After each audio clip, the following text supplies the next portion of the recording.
Sejam muito bem-vindos ao Sou Matize, eu sou a professora Edna e mais um vídeo aqui para quem vai fazer a prova do Colune. Vou falar hoje de princípio fundamental da contagem, tá? De uma ideia de análise combinatória que é feita no segundo ano e a introdução é feita no ensino fundamental. Bom, esse princípio fundamental da contagem, ele serve para quê? Para o tipo de questões assim, quantas senhas eu posso criar para um banco usando tais números e tais caracteres? Quantos números de telefone a gente pode criar? Quantos números de CPF? Na prática, essa matéria ela é muito importante e ela é usada, né, de fato. Então, ó, princípio fundamental da contagem é a parte da matemática que estuda o número de possibilidades de um evento acontecer, da análise combinatória. A arte da matemática que estuda o número de possibilidades de um evento ocorrer é a denominada análise combinatória. Em linguagem simplificada, a análise combinatória é a arte de contar, que é o que eu comentei com vocês, né? Quantos números de telefone existem e assim por diante.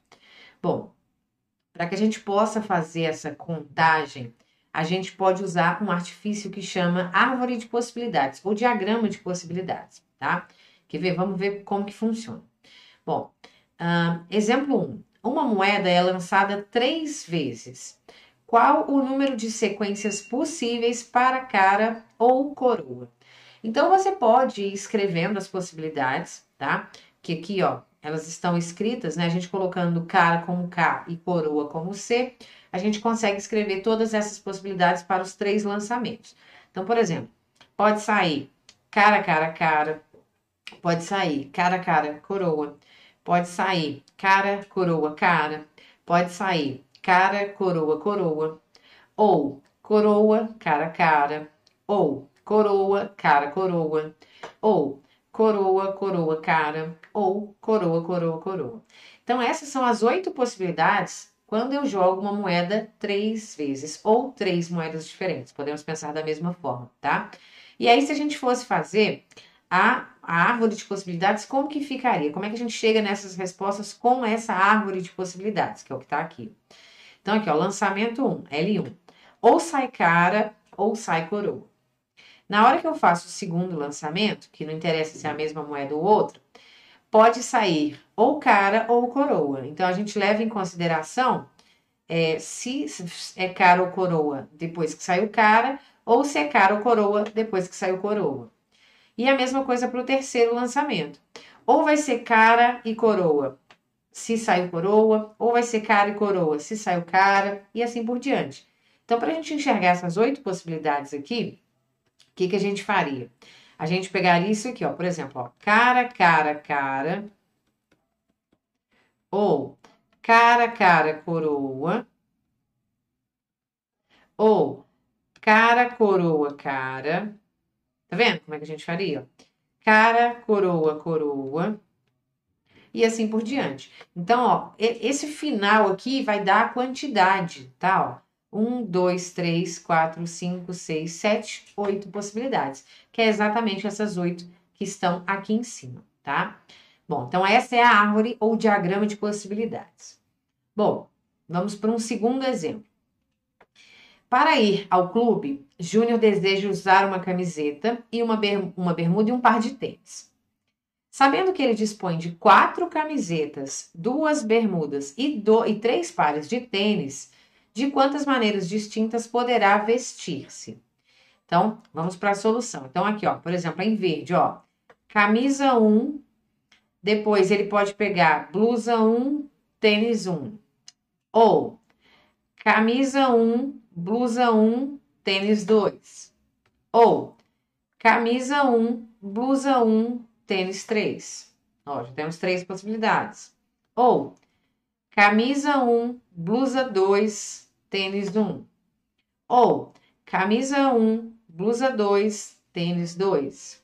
Ou camisa 1, blusa 2, tênis 3. Estão vendo como que a gente pode montar, fazer essa montagem das possibilidades? Então, olha aqui quantas opções a gente tem.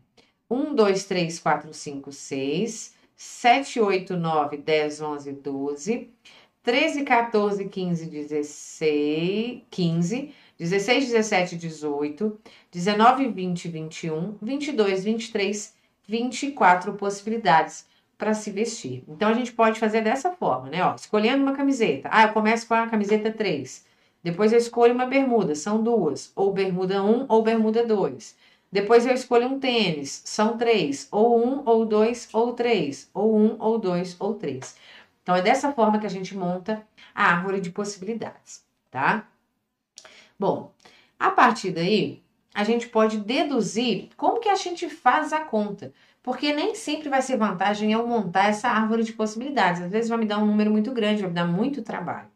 E a conta é o seguinte: basta que a gente multiplique as possibilidades. Então, ó, P1 vezes P2 vezes P3 vezes Pn significa um número de possibilidades. Então, por exemplo, essa questão que a gente acabou de fazer, como que a gente chegaria nessas 24 sem ter que contar essas possibilidades? Ó, ele quer uma camiseta, uma bermuda e um tênis. Então, a gente vai multiplicar quantos tênis por quantas camisas por quantas bermudas, tá? Então, ó, ele falou que tinha 4 camisas, 2 bermudas e 3 tênis. Ó, 4 camisas, 2 bermudas e 3 tênis. 4 vezes 2, 8, e 8 vezes 3, 24. Então, olha lá, repare que nós chegamos nas mesmas 24 possibilidades que essa árvore de probabilidade, de possibilidades. Então, basta que a gente multiplique todas as opções. Isso é o princípio fundamental da contagem, tá? Vamos fazer alguns exercícios para testar isso, se vocês entenderam? A ideia é sempre multiplicar todas as possibilidades. Olha só. Número 1. Um restaurante oferece 3 opções de carne, 5 opções de salada no prato feito. Um cliente só pode escolher um tipo de carne e um tipo de salada. Nessas condições, de quantas maneiras distintas um cliente pode montar a sua refeição, sabendo que ele pode colocar uma carne e uma salada. Então, mesma coisa, ó, carne, salada. Basta multiplicar as opções. São 3 opções de carne e 5 opções de salada. Então, 3 vezes 5, 15. Então, eu tenho 15 maneiras de montar o meu prato. Então, a resposta aqui, ó, letra D. Para esse primeiro, 15 maneiras. Bem fácil, né? Vamos ver a segunda. Ó, a segunda fala aqui. Um auditório de uma escola de rede estadual dispõe de 6 portas que podem ser utilizadas tanto como entrada ou saída. De quantos modos distintos um aluno que se encontra fora do auditório pode entrar e sair do mesmo, utilizando como porta de saída uma porta diferente da que utilizou para entrar? Então, ó, primeiro ele vai entrar, depois ele vai sair. Então, vamos multiplicar as opções. São 6 portas. Então, quando ele for entrar, ele vai escolher uma das 6 portas, né? Isso vezes. Quando ele for sair, o problema fala que ele tem que sair por uma porta diferente da que ele entrou. Então, ele vai ter apenas 5 opções, porque aquela que ele entrou, ele não vai sair. Então, a questão vai simplesmente ser multiplicar 6 vezes 5, ou seja, 30 opções, tá? Então, é a nossa letra B. Facinho, né? Vamos para a terceira. Ó, a terceira fala: Renata vai colocar uma senha de 4 dígitos distintos no seu celular. Ou seja, 100 dígitos repetidos. Então, a senha, por exemplo, 4404, não pode acontecer, né? Ela quer utilizar os algarismos 6, 7, 8 e 9. Então, são 4 opções. Quantas senhas diferentes Renata pode criar? 4 dígitos vai ter a senha. Então, ó, 1, 2, 3, 4. Essa é a senha da Renata. Nós vamos colocar as possibilidades e multiplicar. Então, na hora que ela for escolher um dos 4 dígitos, ela pode escolher ou o 6, ou o 7, ou o 8, ou o 9. Ou seja, ela pode escolher 4 números. Quando ela for escolher o segundo dígito da senha, ela só tem 3 opções, porque um já foi escolhido. Vamos falar que ela escolheu o 7 para começar, por exemplo. Se ela escolheu o 7, ela só poderia escolher o 6, o 8 ou o 9. Ou seja, 3 opções, tá? Bom, vamos para o terceiro algarismo aqui da senha. Mesma ideia, vamos supor que ela escolheu o 6 agora. Então, só sobra para colocar aqui no terceiro número ou o 8 ou o 9, ou seja, duas opções. E, por último, vamos supor que ela tenha escolhido 9, só vai sobrar, ó, por exemplo, 8, ou seja, só teria uma opção de senha. Então, multiplicando aqui, 4 vezes 3 é 12, 12 vezes 2 é 24, 24 vezes 1, 24. Ou seja, a Renata pode fazer 24 senhas com os números sem repetir, usando apenas esses 4 números, 6, 7, 8 ou 9. Vamos para o 4. 4. Para ir ao clube, Júnior deseja usar uma camiseta, uma bermuda e um par de tênis. Então, já vou até colocar camiseta, bermuda e tênis. Sabendo que ele dispõe de 4 camisetas, 2 bermudas e 3 pares de tênis, de quantas maneiras ele poderá se vestir? É aquela questão que eu falei ali atrás. Só multiplicar as possibilidades. 4 vezes 2, 8. 8 vezes 3, 24. Ou seja, ele tem 24 maneiras de se vestir para ir ao clube. Ok? Estão entendendo? Vamos para a última, então. Última questão de hoje. 5.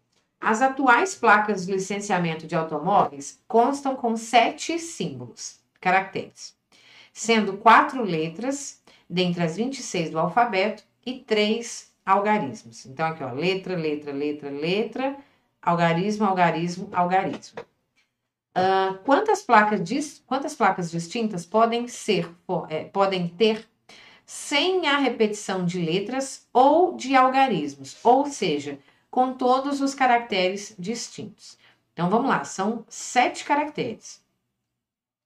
O primeiro é letra, depois é letra, depois é letra, depois é número, depois é letra de novo, depois é número e depois é número. Então, não quer que repete. Então, por exemplo, vamos colocar nos números, por exemplo. Os números a gente pode colocar de 0 a 9, ou seja, são 10 opções. Então, o primeiro número eu tenho 10 opções, ok? Bom, na hora que eu for colocar o segundo número, eu só tenho 9 opções. Por quê? Porque um número já foi colocado aqui. Então, eu vou sempre tirando uma. E na hora que eu for colocar o terceiro número, eu só tenho 8 opções. Por quê? Um número já está aqui, outro já está aqui, tá? Aí vamos para a letra agora. A letra, ele me falou que são 26 letras do alfabeto. São sempre 26, tá? Então, 26 letras na hora que eu for escolher a primeira letra. Na hora que eu for escolher a segunda letra, vão ser 25 letras, porque uma já está escolhida, ok? Na hora que eu for escolher a terceira letra, vão ser 24 letras. Na hora que eu for escolher a quarta letra, vão ser 23 letras. Então, o número de placas é só multiplicar isso tudo. Vai dar um super trabalho, mas enfim, a conta é essa. 26 vezes 25 vezes 24, vezes 10, vezes 23, vezes 9, vezes 8. E isso vai dar 258.336.000 placas, tá? Não fiz a conta para a gente não estender mais ainda nesse vídeo que já está extenso. Bom, é isso que eu queria falar para vocês hoje. Não dá nem para colocar pequenininho, porque não vai dar para enxergar. Mas isso foi o que nós fizemos hoje. Falamos do princípio fundamental da contagem. Toda vez que cai algum tipo de questão desse princípio, você tem a obrigação de saber fazer, porque é muito fácil. Normalmente são contas bem fáceis de se fazer. Espero muito que você tenha gostado desse vídeo e não perca o próximo vídeo. Beijo!